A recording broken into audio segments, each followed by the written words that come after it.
ci turu Baay bi ak Doom bi ak Xel mu sell mi. Amen. mbokk yi ci kumpa Trinité gi leen la ñuy nuyoo ku nekk ci yéen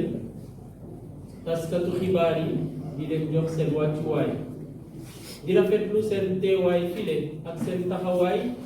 ci wàccaayu Popenguine gi leen di pèlerinage yi ñuy waajal di ci nuyu ku ne di leen ne pèlerinage ren dina am coppite yu bari moo tax ànd ceeg yéen bëgg waxtaan ak mbokk yi ku ci ne fa mu nekk mu mën a jot li ñuy tuddee information wala xibaar bi war ndax mën a waajal pèlerinage bi na mu waree. bi ci jiitu mooy thème bi nga xam ne moom la sunu évêque yi di ñu proposé chaque année at bu ne ren ñu tibbee ko ci l'évangile Luc mu sell mi ci premier chapitre bi verset 30 bul ragal Marie ndax yiwu yàlla am ngeeg yow. thème bi lee dikk ci waxtu gi nga xam ne jafe-jafe àddina bari na njàkkare tiis xëj na laal nañu bari rawatina waxambaane yi ba ku ci ne xëj na di laajte ndax dina am bunt bi nga xam ne dina tijjeeku di doon buntu bànneex buntu jàmm buntu yaakaar. ci laajte yi ni mel ci tiis yi ni mel xëj na ci njàkkare yi ni mel baatu yàlla jaarale ko ci malaake bu sell gi ñëwoon gis Marie ndax xamal ko li yàlla namoon ci moom baat bi lee a ngi rii encore ci biir xol yi ndax wax ku ne bul ragal ndax yiwu yàlla am ngeeg yow. xëj na ci sa njàkkare ci sa jafe-jafe ci say métit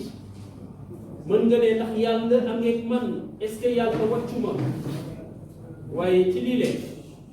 ñu xam ne yaakaar jeexul fa yiwu yàlla ne moo tax kàddu yi leen ñu gis ne ñëw na ci waxtu ga nga xam ne soxla nañu ko ndax bu ñu xoolee xar kanamu àdduna sile gis guerre yi ni am jafe-jafe yi am ci wàllu économie wàllu politique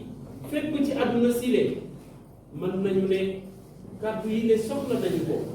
ndax yaakaar dellu si. bul ragal yow mi nekk ci njàkkare bul ragal yow mi nekk ci jafe-jafe bul ragal yow mi nga xam ne yaa ngi laajte ndax yàlla bàyyiwu la yiwu yàlla am ngeeg yow te fu yiwu yàlla ne yàlla jeexu fa. di rafetlu li nga xam ne moom la ñu duppee wala tembile tibbee ko ci téere yu sell yi ndax may ku ne mu gën a saxal ngëmam ci yaakaar ci Yeesu Krista. moo tax gannaaw ba ñu leen nuyu yéene ku ci nekk jàmm ak yiwu yàlla ci moom dinañ leen jox ci na mu gën a gaawee la nga xam ne moom la ñu waajalee ba pèlerinage gi de ñu wax ne ni ñu ko waxee ci nasaraan ak Père Paul pour ñu jàpp ne nit dund na pèlerinage gi dem na Popenguine ba dellu si dund ko na mu waree il faut mu topp juróomi ponk ba ci jiitu ñu koy tuddee les confessions maanaam rëccu say bàkkaar mënuñu dem ca yàlla di ko ñaan te rëccuwuñu sunuy ñaawteef ñaan yërmande yàlla mu wàcc ci ñun. ba ci topp moo di jàng mees ndax ci ñun chrétien ñaan bi gën a rëy moo di jàng mees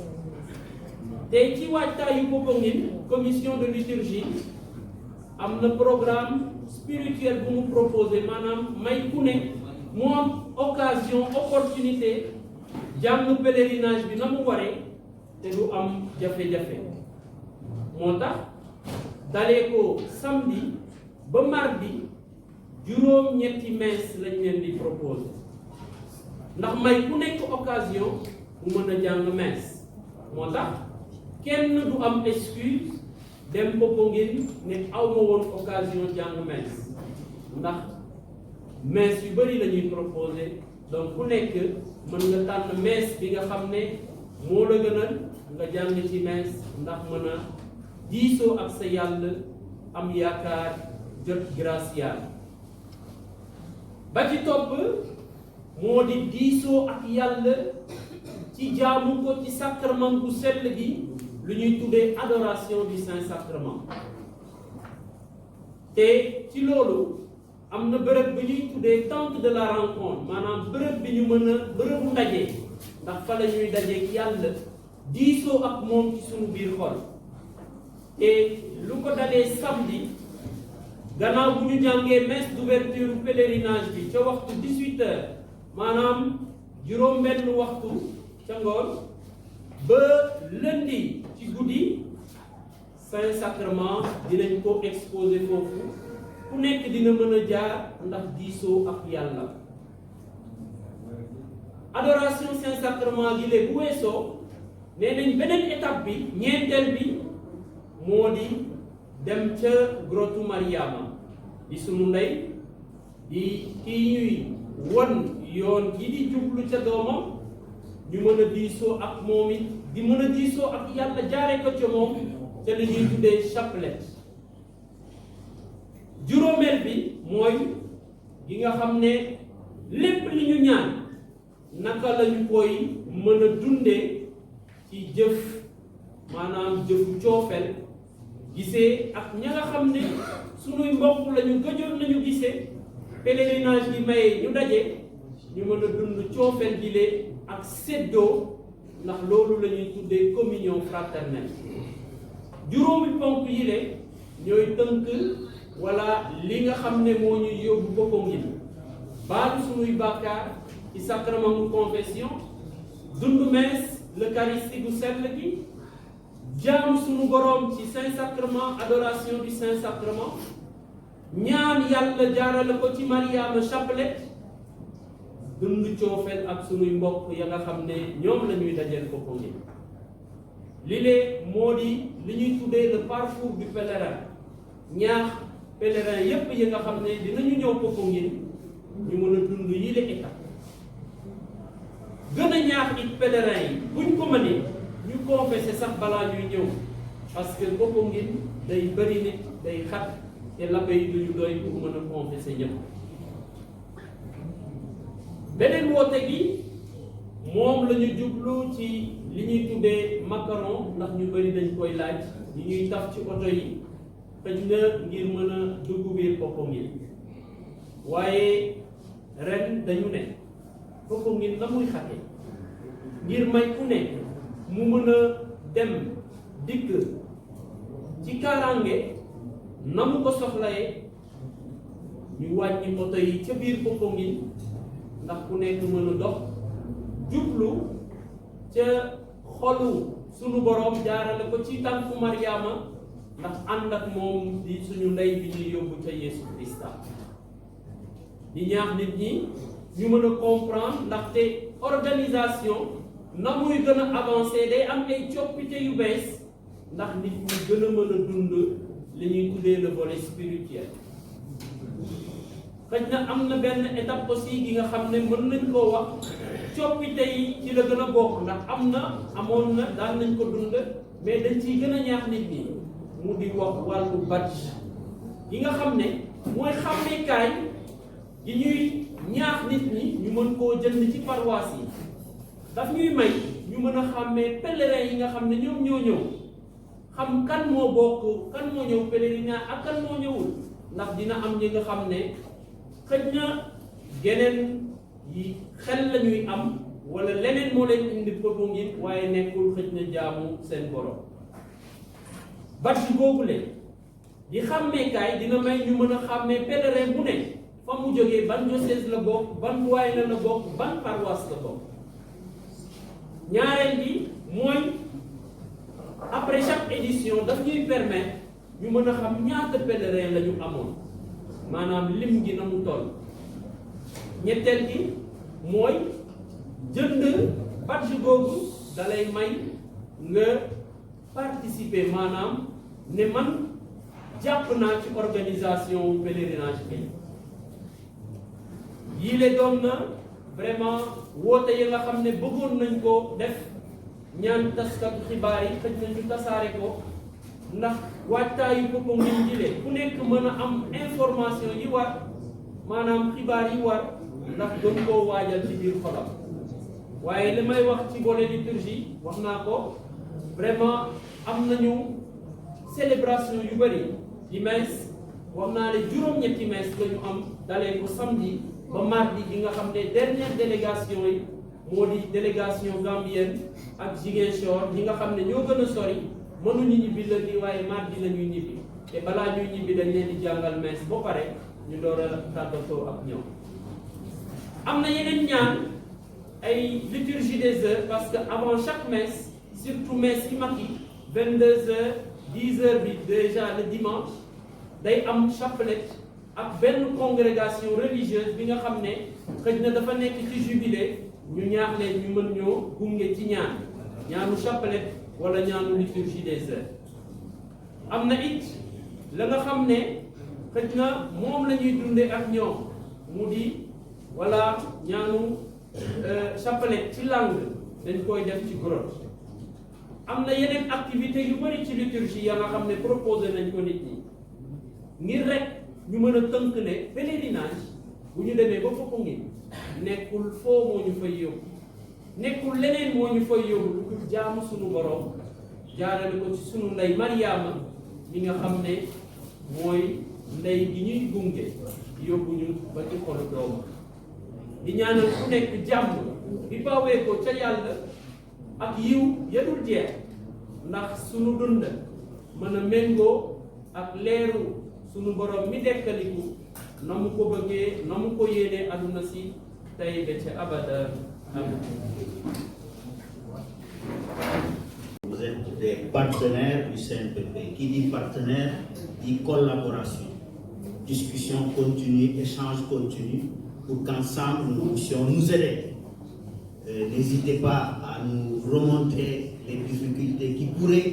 subvenir afin que nous, notre rôle, c'est de travailler à vous faciliter votre travail pour que vous puissiez relayer correctement cette information relative à ce pèlerinage. Et quelques informations, quelques messages clés. Vous voyez ce dispositif de caméra. Il y en aura d'autres encore de plus à Popenguine. Et quand on est dans des célébrations, il n'est pas recommandé d'avoir aux devantures de l'hôtel ce dispositif-là. Vous comprenez ce qu'on dit?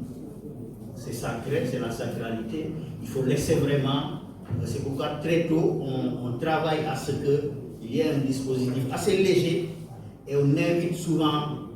la presse en ligne de travailler à avoir un organe libre qui va permettre aux autres de se connecter, afin d'éviter que vous ayez toutes les presses en ligne et les caméras aux devantures, donc à la devanture de l'hôtel. Donc ça vraiment c'est une des consignes. C'est valable aussi pour les télévisions majeures, de voir comment, quel dispositif léger vous pouvez travailler à vous organiser afin de permettre à ce qu'on puisse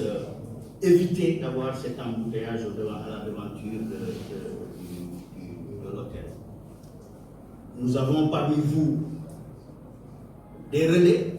qui sont des journalistes qui sont avec vous, qui sont des communicateurs catholiques, qui eux aussi vont nous aider, vont travailler avec vous afin que cela puisse se passer. Il y a aussi l'habillement.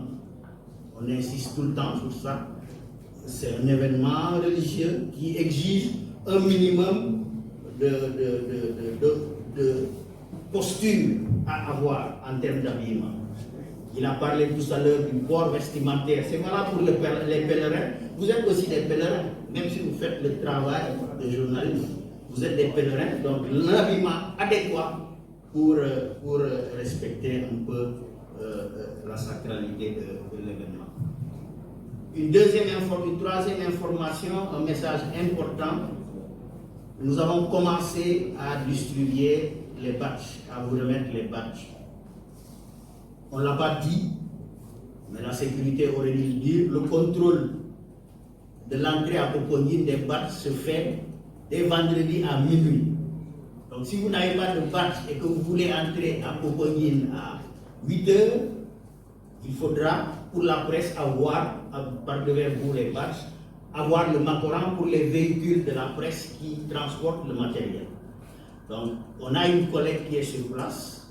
et qui est dédiée à vous remettre les badges. C'est Edwige Mati qui est là. Vous avez son contact. Ceux qui ne sont pas accrédités, on vous informe que l'accréditation ferme ce soir à 0 heure. Donc il n'y aura pas, au-delà de cette heure-là, une autre accréditation possible. Les macarons, comme on l'a dit, pour organiser la circulation dans Popenguine. Aidons-nous. Aidons-nous, parce que nous avons travaillé à avoir un nombre de macarons pour la presse limité à 5 ans. Mais là, nous sommes à une demande de 80 qui dépasse les 5 ans. Je pense que les macarons ne sont pas faits pour des véhicules personnels. C'est fait pour des véhicules qui transportent du matériel et les équipes qui viennent travailler. Mais nous voyons très souvent, et ça on l'a vu, des macarons qui sont utilisés à des fins de véhicules personnels, privés, qui viennent se garer et qui ne sont pas. Vous empêchez à d'autres collègues, d'autres organes de presse de bénéficier de macarons pour leurs véhicules utilitaires. Donc vraiment, travaillons à avoir vraiment un nombre de macarons en lien avec les véhicules qui seront sur le terrain pour faire le job, pour faire le travail.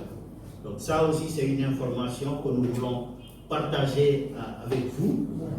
et solliciter aussi de votre part la consultation du site web du pèlerinage.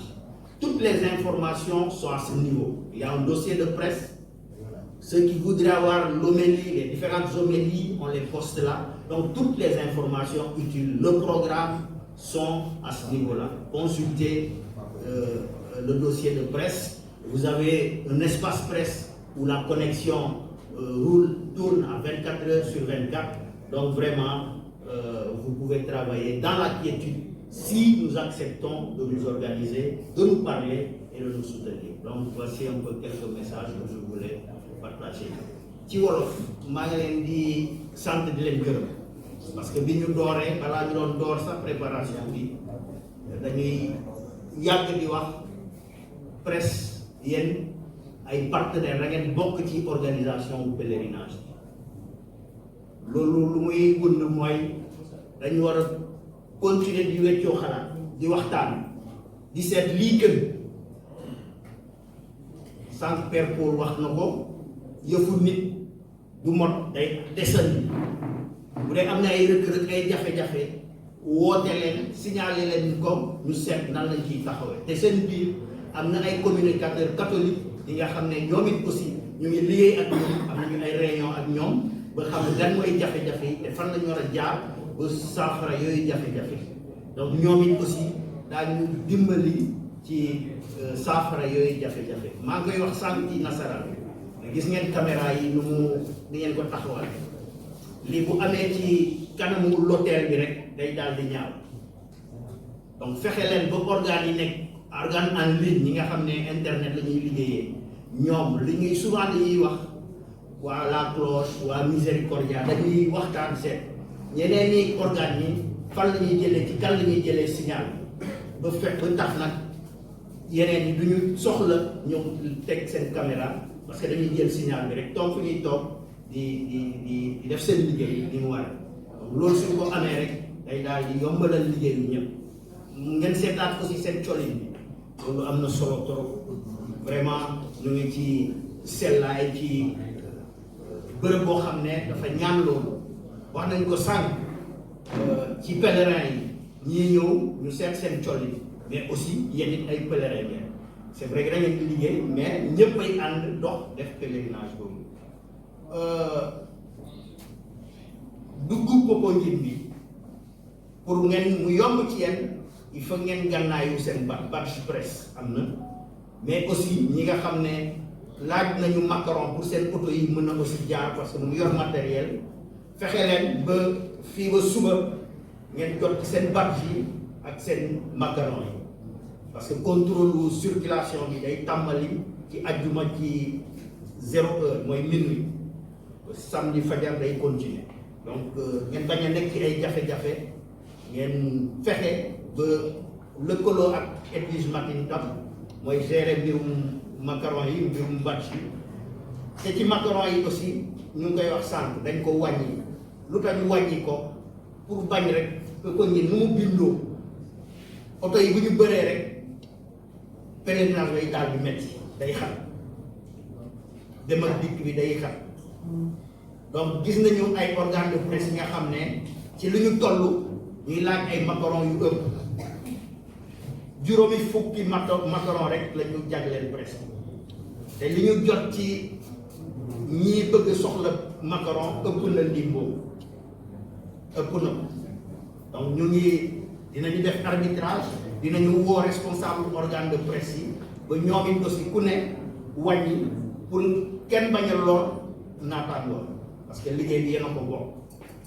donc ñi ñaan aussi vraiment ngeen bàyyi xel di ñun ak yéen ñoo war a ànd lëkkaloo pour liggéey bi ñuy def ñu rafetal ko maa ngi ne sànq tam ci nasaraan am nañu site pèlerinage bi information bépp xibaar boo soxla di nga ko fi fekk di nga ko fa fekk programme bi nu mu bindoo homélie yi ñiy def messe di ko def di ci wax boo leen ko soxlaa tam ngeen dem ci site boobu liggéey nañu tam ñun ñëpp ci li ñuy naan dossier de presse bu loolu boo leen bëggee xam Ziguinchor diocèse am nu mu bindoo boo leen ci demee di ngeen ko fekk thème bi ñu wax sànq ci biir site boobu am na luñ ko tëggee ba mu leer nañ logo bi ngeen gis aussi am na luñ ko ci faram-fàccee ba mu leer nañ donc vraiment ñu ngi leen di ñaax di leen ñaan ngeen dem ci site boobu parce que aussi am na bërëb boo xam ne bu ñu tuddee espace presse foofu connexion bi am na fa donc ngeen dugg tranquillement jël xibaar yi ngeen soxla ñu def seen liggéey ba mu yem maa ngi leen di gërëm ñu leen sant